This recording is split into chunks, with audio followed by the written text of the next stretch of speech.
What time is it?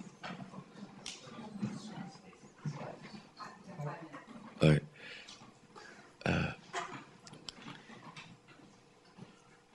I always spent time in classrooms, believe it or not. When I was in school, I went to all these, when I graduated, I had my own business, I'd go to University of Virginia for a week, all these courses, always, always, always. Because it's kind of funny, when you pay your own money, you kind of learn. When your parents will pay for it, you go, oh yeah. But I really wanted to go to learn. So I went to this school, and this guy owned these convenience markets in Pennsylvania called Sheetz's Market.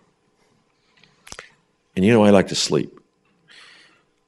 So the guy tells an anecdote at lunch I wasn't really paying attention to, but I heard it. He said, you know, we had these convenience markets, like 7-Elevens. We would do $5,000 a day in business, but we took our little stopwatch, and from 12 to 6 in the morning, we would do maybe $60 in business, so we would close from 12 at night to 6 in the morning. Then he told me the kicker.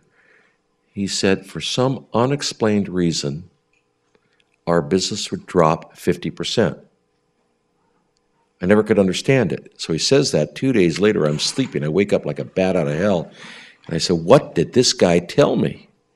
If you go 24 hours a day, your daytime business doubles. Didn't that's what he said? Isn't the art of business seeing what isn't there?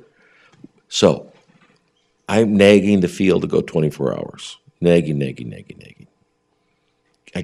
You know, it would be nice if they just listened and did what I said, but they didn't. I knew if I got the experiment and somebody didn't want to do it, it wouldn't work. So I'm nagging. Finally, get a guy from Chicago to say, try it. He gets up in a meeting and says, you know, the thing works. So everybody went 24 hours. You either listen to me or a manager. Now, the other part of that anecdote is in our company values. To be successful in life, you have to have 3 things in value. Balance, work, love, and play. Can you imagine following a leader that's tired, haggard, and miserable? You go, oh yeah, that's a really cool characteristic. I want to follow that leader. Isn't the primary quality of a leader is they know how to manage themselves? So if you couldn't have a balance in your life, how could you run a 24-hour-a-day business? So we encourage people, don't work after 40 hours a week. Work with examples. You follow me? Set an example. But there's no way you could run a 24-hour-a-day business without burning yourself out, right? We burned out a lot of people that didn't acquire the leadership skills it took to run a 24-hour-a-day business. But you got to so it is okay for you to be kind to yourself.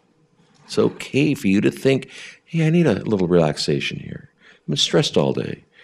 My mother would always say, whenever somebody was at the house and they were saying goodbye or something, she always said, you know, honey, I'm sure it's called everybody, honey, you know, you don't seem kind to yourself. I don't know why. She would always tell all of her friends when they come for advice, you're not kind to yourself. How many of you are kind to yourself? So be kind to yourself. You know, take some relaxation. You're working when you're not working. Your mind is always going. Try not to be too busy. Try to really reflect what's going on here. Why? What's going on? Why? You'll be more successful. I think you'll have a better life. You'll have a little more paranoia, but you'll have a little better. And if I'm done, am I done? I have one piece of advice. One last piece of advice about success.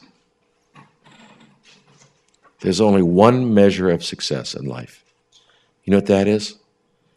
Your children want to be with you when they're adults. Can you imagine Christmas coming up and your kids are too busy to come home? And I used to interview people. I'd always never do it in my office because I hated my office.